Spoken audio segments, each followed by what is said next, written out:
अच्छा, अगर आप भी मास्टर ट्रेडिंग करना चाहते हैं, तो कौन-सा टाइम फ्रेम आपके लिए बेस्ट होगा, इस वीडियो के अंदर मैं बताऊँगा। इसको अगर आप यूज़ करते हैं, तो आपकी ट्रेड बहुत बेहतरीन एग्ज़ीक्यूट होगी। तो चलिए देखते हैं, अगर आप टाइम फ्रेम पहले आपने सेलेक्ट करना है 1 आवर या 4 आवर, ठीक है? 1 आवर पे भी ये वर्क करेगा, 4 आवर पे भी ये वर्क करेगा। यहाँ पे आपको ट्रेंड आइडेंटिफ़ाई होगा।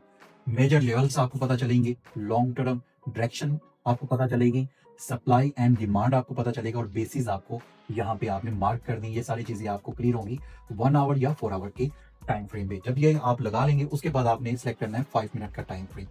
5 मिनट के टाइम फ्रेम के अंदर आप इंट्राडे करेंगे, उसमें आपके सपोर्ट एंड रेजिस्टेंस लेवल आप लगाएँगे, क्लियर बेस आपको पता चलेगी और लिक्विडिटी गैप्स आपको जो हैं वो यहाँ पे पता चलेंगे।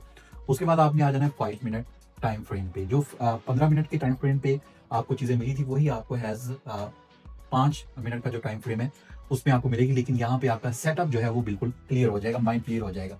उसके बाद आपने एंट्री लेनी है 1 मिनट का टाइम फ्रेम करके, उसके अंदर आप एंट्री एग्जीक्यूट करेंगे, तो आपको एक प्रॉफिटेबल जो है वो ट्रेड मिल सकती है। एक चीज़ ध्यान में रखिए, 1 मिनट के अंदर एसएनआर और ट्रैप्स वगैरह ये वर्क नहीं करते। ये फॉरेक्स ट्रेडिंग की मैं बात कर रहा हूँ, लेकिन यहाँ पे जो भी प्रोफेशनल ट्रेडर होता है, वो इसी टाइम फ्रेम को फॉलो करता है। मज़ीद भी इस तरह की टिप्स अगर आप लेना चाहते हैं, तो हमें ज़रूर फॉलो कर लें।